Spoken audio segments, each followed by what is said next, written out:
On your screen is Henry Edward Manning, also known as Cardinal Manning. He was among quite a few Anglican clergy who had converted to Roman Catholicism in the late 19th century. He was followed perhaps the most famous example of such, that being John Henry Newman. And so Henry Edward Manning went on to become a cardinal within the Roman Catholic Church and was known as Cardinal Manning. And with that in mind, here's a copy of the journal Review of Reviews, in particular the Volume 5, the issue from February to July of 1892. And on page 169 of that particular issue, there's an article by William Thomas Stead, who happened to be the owner and I guess chief editor of the journal, titled "Three Eminent Englishmen." And it was an article about three significant Englishmen who had recently passed away, and in that year, in 1892, those being Charles Spurgeon, the aforementioned Cardinal Manning, and then a famous physician named Morrell Mackenzie, right? So this article starts on page 169. But for the sake of this video, I want to jump ahead to page 182, which is where the section on Cardinal Manning begins. And I'd like to, it's a sort of, each section is sort of like a de facto obituary.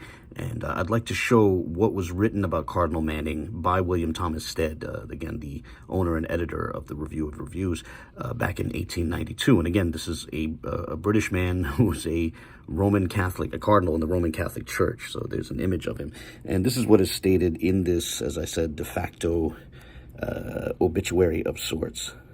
And it states, "Now that he is gone, there are multitudes of us in London and elsewhere who are left forlorn and desolate. He was a father in Israel, an Israel now orphaned and solitary, not knowing where to look for a guide so resolute and courageous, and yet so tender and true."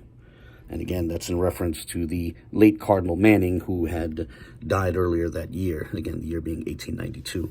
And so I just wanted to share that real quick. You can do with that as you please. It sort of raises the question of when someone used the phrase in 1892, and again, 1892 being significant because this would be before dispensationalism became popular amongst English-speaking Christians. So before the sort of popular rise of dispensationalism, what did it mean when someone, used Israel self-referentially and, for example, referred to someone significant within their church as a, quote, father in Israel, end quote? Do you think it was necessarily making a claim about their lineage, or might they have been using Israel in a different sense? Like, for example, do you think that this British newspaper was making a statement about the lineage of the late Cardinal Manning? That's for you to decide. I just wanted to share this as a little bit of food for thought. I hope everyone has a great day. God bless.